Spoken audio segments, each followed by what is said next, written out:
안녕하세요, 여러분. 혹시 이런 적 있으신가요? 냉장고 문을 열고 한참 서 있다가, 아, 내가 왜 여기 있지? 하신 적. 아침에 먹은 밥이 뭐였는지 기억이 안 나거나 찾던 안경이 알고 보니 머리 위에 있었던 경험 말이에요.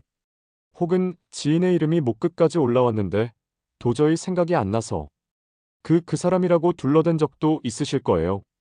아, 나이 들어서 그런가 보다 하고 웃어넘기시는 분들 많을 텐데요. 하지만 잠깐, 정말 단순한 건망증일까요? 사실 저도 예전엔 그렇게 생각했어요. 40대 중반까지만 해도 환자분들이 선생님, 깜빡깜빡하는 게 치매 아닌가요? 라고 물어보시면 아니에요. 스트레스 때문이니 걱정 마세요라고 대답했거든요. 그런데 최근 몇 년간 연구 결과들을 보면서 제 생각이 완전히 바뀌었어요. 오늘 이 영상에서는 최근 한국 연구진이 발견한 치매의 진짜 원인과 여러분이 지금 당장 실천할 수 있는 구체적인 예방법을 알려드릴게요. 끝까지 보시면 분명 도움이 될 거예요. 한번 65세 최정숙 할머니 이야기를 들어보세요. 할머니는 처음엔 가스불 끄는 걸 잊거나 손주들 이름을 가끔 헷갈리는 정도였어요. 할머니, 가스불 켜놨어요 라고 하면 어머, 깜빡했네 하며 웃으셨고요. 나이가 들면 다 그렇지 하고 대수롭지 않게 생각하셨죠. 가족들도 마찬가지였어요. 어머니 나이가 어느 정도인데 그런 거야 당연하지 했거든요. 그런데 문제는 서서히 시작됐어요. 어느 날부터는 같은 질문을 하루에 대여섯 번씩 반복하기 시작하셨어요. 점심 뭐 먹지? 점심 뭐 먹을까? 오늘 점심은 뭐야? 이런 식으로요. 그러다가 결정적인 사건이 일어났어요. 평소 산책하시던 동네에서 길을 잃고 3시간이나 헤매다가 경찰서에 신고되는 일이 생긴 거예요. 그제서야 가족들이 심각성을 깨닫고 병원을 찾았을 때 할머니는 이미 초기 치매 진단을 받으셨어요. 이런 일이 우리 모두에게 경종을 울려주는 것 같아요. 건망증이라고 해서 다 똑같은 게 아니거든요. 열쇠를 어디 뒀는지 깜빡하는 건 정상적인 건망증이지만 열쇠가 뭐에 쓰는 건지 잊어버리면 그건 치매의 신호일 수 있어요. 그동안 의학계에서는 베타 아밀로이드라는 단백질이 뇌에 쌓여서 치매가 생긴다고 믿어왔어요. 1990년대부터 시작된 이 가설이 30년 넘게 치매 연구의 주류였거든요. 그래서 전 세계 제약회사들이 수십조 원을 들여서 이 단백질을 없애는 약을 만들려고 했는데 결과는 어땠을까요? 파이저, 로슈, 머크 같은 거대 제약회사들이 모두 실패했습니다. 임상시험에서 약물들이 베타 아밀로이드를 성공적으로 제거했음에도 불구하고 환자들의 인지 기능은 전혀 개선되지 않았어요. 마치 불난집에서 연기만 끄려고 했던 거죠. 진짜 원인은 따로 있었거든요. 그런데 2023년 우리나라 연구진이 정말 놀라운 걸 발견했어요. 세계 최고 권위의 학술지 네이처 뉴로사이언스에도 실릴 정도로 대단한 발견이었는데요. 바로 반응성 별세포가 치매의 진짜 원인이라는 거예요. 이 발견이 얼마나 혁신적이냐면 기존의 모든 치매 치료 패러다임을 바꿔버릴 정도예요. 별세포가 뭐냐고요? 우리 뇌에는 신경세포 말고도 별 모양처럼 생긴 세포가 있어요. 전체 뇌세포의 50% 이상을 차지하는 중요한 세포인데 그동안 단순히 신경세포를 지탱하는 보조 역할만 한다고 생각했어요. 하지만 최근 연구에서 별세포가 훨씬 더 중요한 역할을 한다는 게 밝혀졌어요. 평소에는 뇌에 맞는 관리인 역할을 해요. 신경세포에 포도당과 산소를 공급하고 신경전달물질의 농도를 조절하며 뇌에서 나오는 노폐물을 청소해주죠. 더 놀라운 건 뇌혈관 장벽을 형성해서 혈액 속의 해로운 물질들이 뇌로 들어오지 못하게 막아주기도 해요. 정말 우리 뇌의 파수꾼 같은 존재인 거죠. 그런데 이 착한 별세포가 극심한 스트레스나 독성 물질을 만나면 성격이 완전히 바뀌어 버려요. 마치 온순했던 개가 갑자기 사나워지는 것처럼 말이에요. 자기를 보호하려고 크기도 2배 이상 커지고 가지도 많아지며 모양도 완전히 달라져요. 이걸 반응성 별세포라고 해요. 여기서 중요한 건 반응성 별세포에도 두 종류가 있다는 거예요. 독성 물질이 사라지면 원래대로 돌아가는 경증 반응성 별세포가 있고 독성 물질이 사라져도 계속 뇌를 공격하는 중증 반응성 별세포가 있어요. 경증은 사실 우리 뇌를 보호하려는 정상적인 반응이에요. 상처가 나면 염증이 생기는 것처럼 뇌가 손상을 받으면 별세포가 반응하는 건 자연스러운 거죠. 하지만 문제는 중증 반응성 별세포예요. 이 녀석들은 정말 무서운 존재거든요. 독성 물질이 사라져도 계속 흥분 상태를 유지하면서 뇌를 공격해요. 마치 전쟁이 끝났는데도 계속 총을 쏘는 병사 같은 거죠. 연구진은 바로 이 중증 반응성 별세포가 치매의 진짜 범인임을 밝혀냈어요. 이 세포가 어떻게 뇌를 파괴하는지 아세요? MAO-B라는 효소를 과도하게 만들어내요. 이 효소가 뇌 속의 물질들을 분해하면서 부산물로 과산화수소를 대량으로 생산하거든요. 상처 소독할 때 쓰는 그 과산화수소 맞아요. 농도 3% 과산화수소도 세균을 죽일 정도로 강력한데 이게 우리 뇌 속에서 만들어진다고 생각해보세요. 끔찍하죠? 더 무서운 건 이 과산화수소가 주변의 멀쩡한 뇌세포들을 무차별적으로 공격한다는 거예요. 뇌세포의 DNA를 손상시키고 세포막을 파괴하며 결국 세포 자체를 죽여버려요. 그리고 이렇게 죽은 뇌세포들이 더 많은 독성 물질을 방출하면서 주변의 별세포들까지 중증 반응성으로 바꿔버리는 악순환이 시작되는 거예요. 마치 산불이 번지는 것처럼 말이에요. 제가 최근에 진료한 60대 박선영 씨도 그랬어요. 몇 년 전 사업 실패로 극심한 스트레스를 받으셨는데 처음엔 불면증과 우울증만 있었거든요. 스트레스 때문이니 약물 치료하면 나을 거예요 라고 했는데 시간이 갈수록 기억력이 급격히 나빠져서 결국 치매 진단을 받으셨어요. 지금 생각해보면 당시의 극심한 스트레스가 뇌 속에서 중증 반응성 별세포를 만들어냈고 이 세포들이 몇 년에 걸쳐 조용히 뇌를 파괴한 것 같아요. 자, 그럼 이 무서운 중증 반응성 별세포가 생기는 원인이 뭔지 자세히 알아볼까요? 크게 5가지가 있어요. 첫 번째는 만성 스트레스예요. 스트레스를 받으면 부신에서 코르티솔이라는 호르몬이 나와요. 이 호르몬은 단기적으로는 우리 몸을 위험으로부터 보호해주는 역할을 해요. 심장 박동수를 높이고 혈압을 올리며 포도당을 방출해서 위급 상황에 대처할 수 있게 해주죠. 적당한 스트레스는 오히려 좋아요. 시험 전에 느끼는 긴장감이나 운동할 때의 각성 상태 같은 건 오히려 우리 뇌를 활성화시켜 주거든요. 하지만 문제는 이 스트레스가 만성적으로 계속될 때예요. 코르티솔이 장기간 높은 상태로 유지되면 뇌의 해마라는 부위에 직접적인 손상을 가져요. 해마는 기억을 담당하는 중요한 부위인데 코르티솔이 해마의 신경세포를 죽이고 새로운 뇌세포의 생성도 억제해버려요. 더 심각한 건 코르티솔이 뇌혈관 장벽을 약화시켜서 독성 물질들이 뇌로 더 쉽게 들어갈 수 있게 한다는 거예요. 58세 최규식 씨 경우를 보면 정말 안타까워요. 30년간 다니던 회사에서 명예퇴직을 하신 후 무료함과 외로움을 많이 느끼셨어요. 아내분은 여전히 바쁘게 일하시고 자녀들은 각자 생활이 있으니까 혼자 있는 시간이 갑자기 늘어난 거죠. 처음엔 드디어 자유다 하셨는데 몇 달 지나니까 무력감과 우울감이 몰려왔어요. 내가 이제 사회에서 쓸모없는 사람이 된 건 아닌가 하는 생각이 계속 드셨다고 해요. 시간이 지나면서 사람들을 피하고 집에만 계시게 됐어요. 친구들이 만나자고 해도 피곤하다, 몸이 안 좋다며 거절하시고 하루 종일 TV만 보시거나 침대에 누워 계시는 날이 많아졌죠. 그러다 보니 집중력이 떨어지고 같은 이야기를 계속 반복하시더라고요. 병원에서 검사해보니 스트레스로 인한 뇌의 염증 수치가 엄청 높게 나왔어요. 만성적인 우울감과 스트레스가 뇌 속에서 조용한 전쟁을 일으킨 거죠.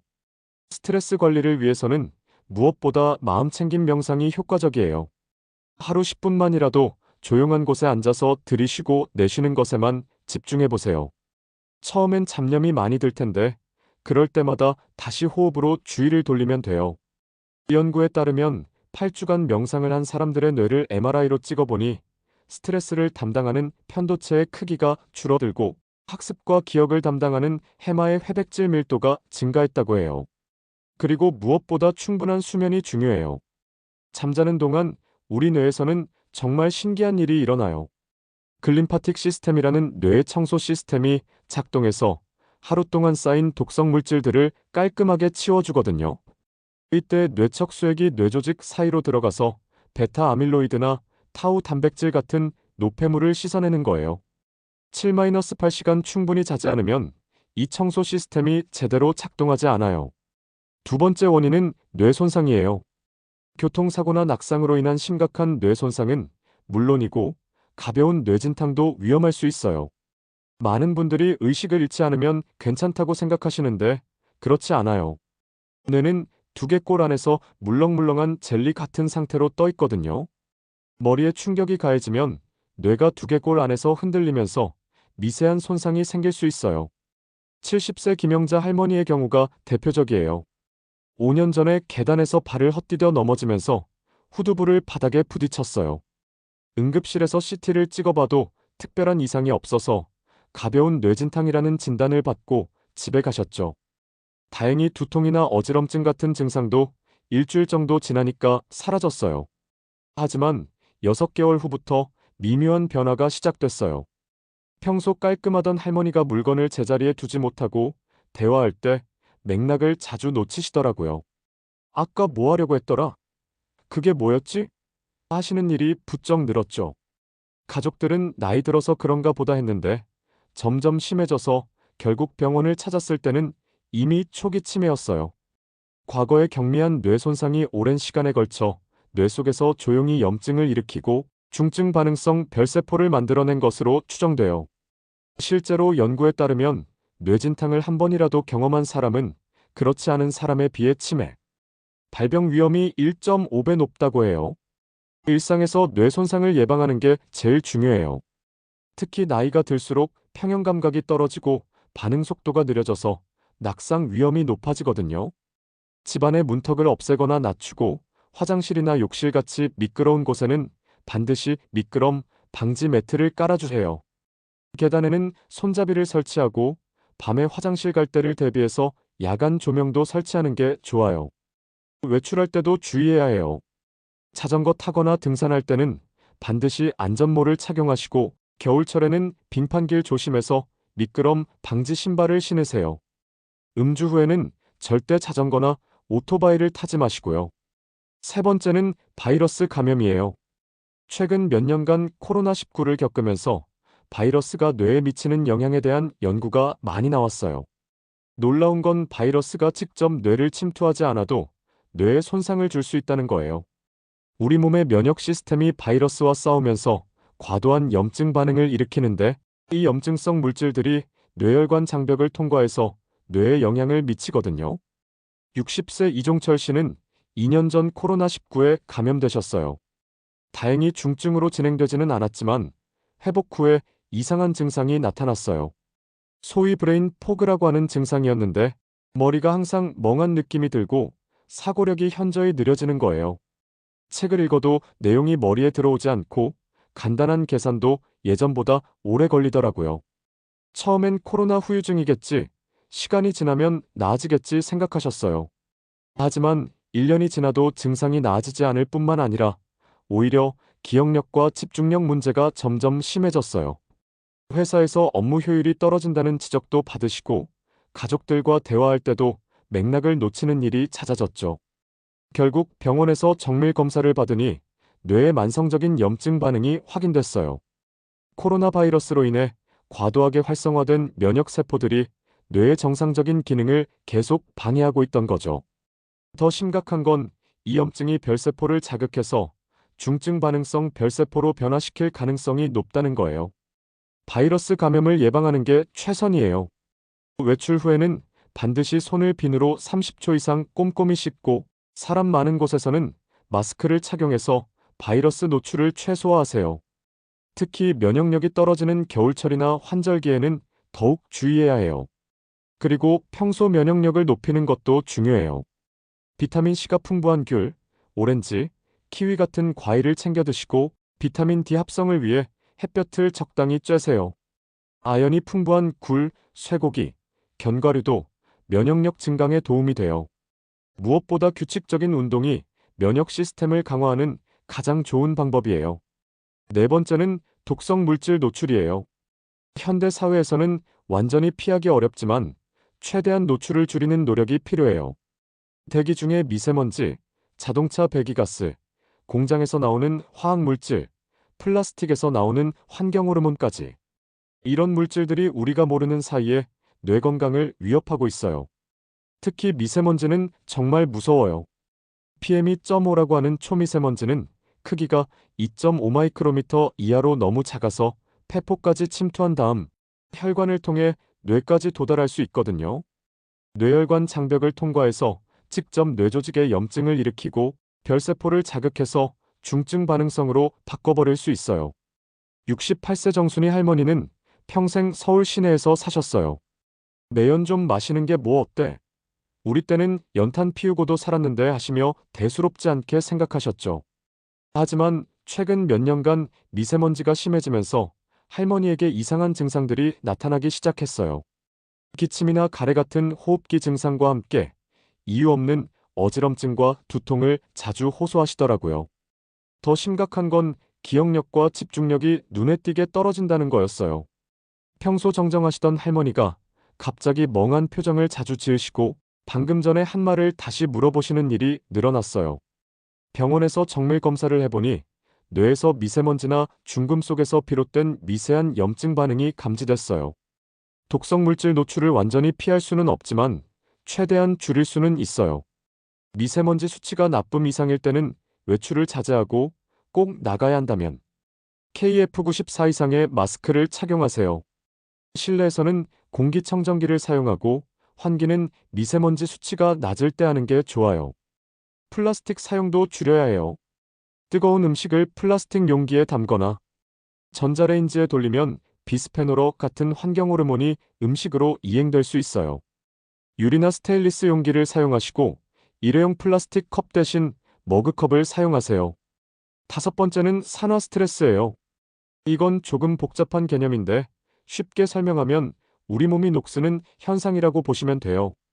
철이 산소와 만나면 녹이 쓰는 것처럼 우리 몸의 세포들도 활성산소라는 물질과 만나면 손상을 받거든요. 활성산소 자체는 나쁜 게 아니에요. 우리 몸에서 에너지를 만들거나 세균을 죽일 때 필요한 물질이거든요. 하지만 문제는 나이가 들수록 활성산소는 늘어나는데 이를 중화시키는 항산화 효소들은 줄어든다는 거예요. 20대에는 항산화 시스템이 워낙 강해서 활성산소가 좀 많아도 문제 없지만 50대 이후부터는 균형이 깨지기 시작해요. 72세 최명호 할아버지의 경우를 보면 정말 안타까워요. 할아버지는 평생 애주가셨어요. 친구들과 함께하는 술 한잔이 삶의 낙이었는데 최근 몇 년 사이 알코올성 치매 증상을 보이시더라고요. 기억력이 심하게 저하되고 판단력도 흐려졌죠. 뇌 검사 결과 알코올 분해 과정에서 나오는 활성산소가 뇌세포를 광범위하게 손상시킨 게 확인됐어요. 항산화 능력을 높이는 음식을 먹는 게 중요해요.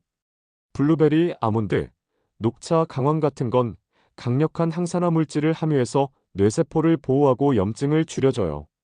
그리고 담배와 술은 강력한 산화 스트레스 유발 물질이니까 금연은 필수고 음주는 적정량을 지키는 게 중요해요.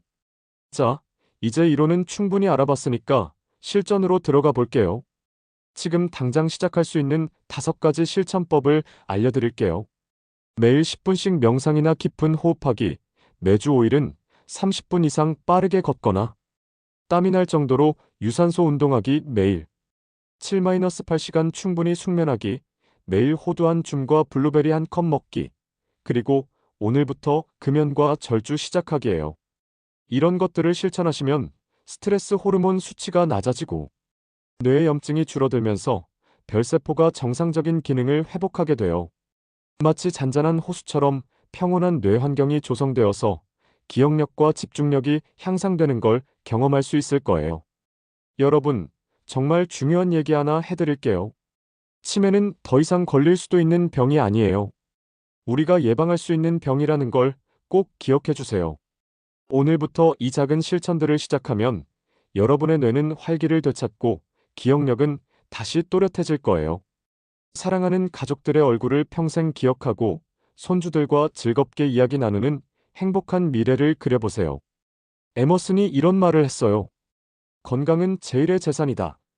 돈은 잃어도 다시 벌 수 있지만 뇌 건강을 한번 잃으면 되돌리기 정말 어려워요. 건강한 뇌는 평생 쓸 수 있는 가장 소중한 자산이에요.